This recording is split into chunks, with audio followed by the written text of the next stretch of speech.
Hi, my name is Justin Penny. I'm going to be doing a book review on Buyology by Martin Lindstrom. A little bit about Lindstrom's background. He's done many different studies across multiple nations that look at the consumer and why we buy what we buy, and also the companies and how they target their target market and what's most effective. Looking at biology is broken up into many different chapters based on the results from Lindstrom studies. So an example of this is within the first couple of chapters. Lindstrom talks about warning labels that are on products and how they're really no longer, never have been effective.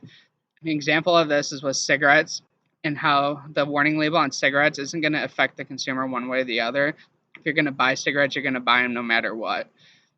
So looking at one of the next chapters is how products are intertwined within the TV and television shows that we watch nowadays and the effectiveness of that versus advertisement in between these shows.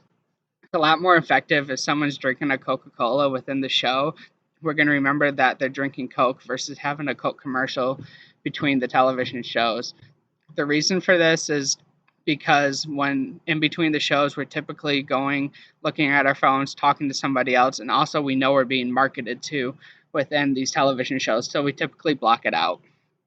Looking at one of the next chapters is about how brands and religions are very similar with consumers that we're loyal to a fault often. With these different brands, we also are going to usually are going to stick with that brand no matter what once we find that one that we like. So this is kind of relatable to religion, to where we find a religion, we stick with it. Looking at one of the chapters also with different that the consumers using our senses, always using senses, and companies are targeting towards our senses. Looking at packaging multiple times, and most of the time it's multicolor. Typically, you think of a smell when you think of different products. All of this is targeting towards our senses to get us to buy that certain product. Looking at one of the last chapters also is about neuromarketing nowadays and how that's really becoming the new way of marketing.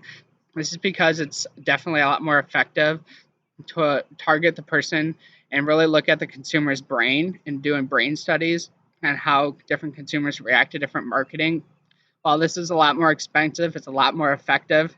At the end of the day, it's going to save the company money for instead of testing, different products that don't turn out well and won't sell. So overall, the main message that I got from biology was that consumers aren't rational when we think of what we buy. Looking at the example with using our senses, we often are going in and what smells the best or what looks pretty on the packaging, that's what we buy, even though it might not be the best product or costs the lowest amount of money. Also, especially with our brand loyalty, we're not rational. I know myself, I'm a Nike fan, so I typically buy most things Nike versus Adidas or Under Armour, even though it might be more expensive and maybe not even the best product. It's kind of like religion with me, and I stick with it no matter what. So overall, really, the consumers aren't rational. And this book is something good, though, for us to think about going into stores and how we can be more rational and possibly pick a better product because of this book and think about it. Overall, I'm not a big marketing person, but I really have enjoyed this book.